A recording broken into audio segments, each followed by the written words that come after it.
Ça fait partie de moi, quoi, vraiment, depuis que je sais tenir un crayon, je dessine. Il y a eu un concours réalisé et j'ai remporté le concours. Ouais, j'ai beaucoup d'influence aussi de mon enfance, de tous les animés de l'époque, les mangas. Bon, il y a un petit côté Dragon Ball. Tout m'intéresse, tout m'inspire. Je m'ennuie jamais, quoi.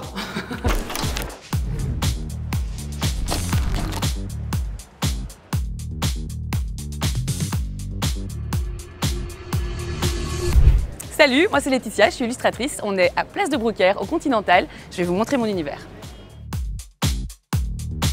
Alors ici avant il n'y avait rien, c'était tout gris, c'était pas beau. Et il y a quelques semaines, on a réalisé avec toute l'équipe du Conti et des artistes extérieurs aussi, des fresques, des magnifiques fresques sur le thème du voyage. Et donc voilà, là j'ai réalisé un dragon. Moi, je trouvais que c'était pas mal qui grimpait comme ça les escaliers et qui nous emmenait dans son voyage en fait. Et les petits personnages, eh ben, c'est les petits voyageurs. Et j'ai remporté le concours. T'étais surprise de gagner? Ah ouais. ouais, j'étais un peu surprise parce qu'il y a beaucoup de talent ici, hein. Il y a beaucoup de personnes avec déjà une patte graphique incroyable. C'était beaucoup des graffeurs, donc moi j'étais avec une autre personne, on était les deux seuls à peindre aussi. Et moi je ne suis pas graffeuse, mon métier c'est vraiment l'illustration. Et franchement je me suis trop amusée, c'était excellent comme expérience, belle rencontre aussi avec les autres artistes.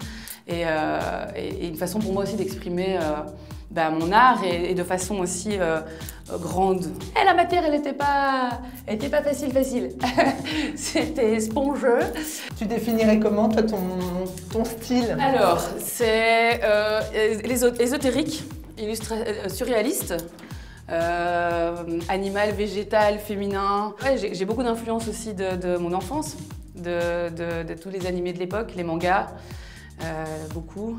Il y a un petit côté Dragon Ball. On retrouve un peu le côté comme ça un peu enfantin et très coloré encore une fois. J'aime bien mélanger les deux en fait, qui est souvent quelque chose d'un peu puissant, agressif, mais en même temps doux et sensible. Et puis voilà, récemment je me suis lancée dans le tatouage.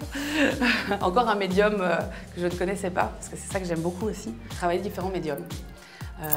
Donc la peinture, le collage, l'encre, le crayon, la pastel. Je ne m'arrête pas à une seule chose et puis j'ai toujours envie d'aller voir plus loin. Donc le tatou c'était un peu ce que j'avais pas encore réussi à... j'avais pas encore touché à ça en fait, la peau humaine. On y est, on peut peut-être aller voir justement mon petit lieu de travail quand je tatoue, ici.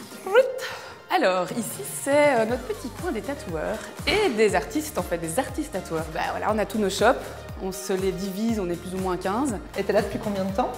Moi, ça va faire 5 mois. C'est tout nouveau. On va rentrer dans notre petit cocon. T'as commencé comment à dessiner, en fait? Alors, moi, je dessine depuis toujours.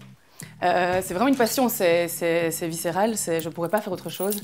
Ouais, ça fait partie de moi, quoi, vraiment, depuis que je sais tenir un crayon, je dessine. Et puis voilà, j'ai fait toutes mes études en art. J'étais à Saint-Luc, ici à Bruxelles. Puis voilà, en fait, les choses se sont enchaînées. J'ai eu des contrats de toutes sortes, pour des livres, pour des particuliers, des fraises dans leur maison, ou pour des boîtes de pub, pour tous ces mélanges de projets.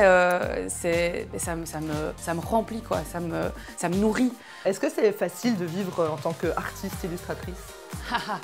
La grande question.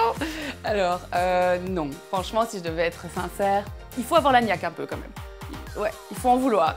Et bien s'entourer aussi. C'est pas simple, c'est un peu la jungle, mais c'est la jungle que j'aime, quoi. C'est la mienne, c'est mon monde.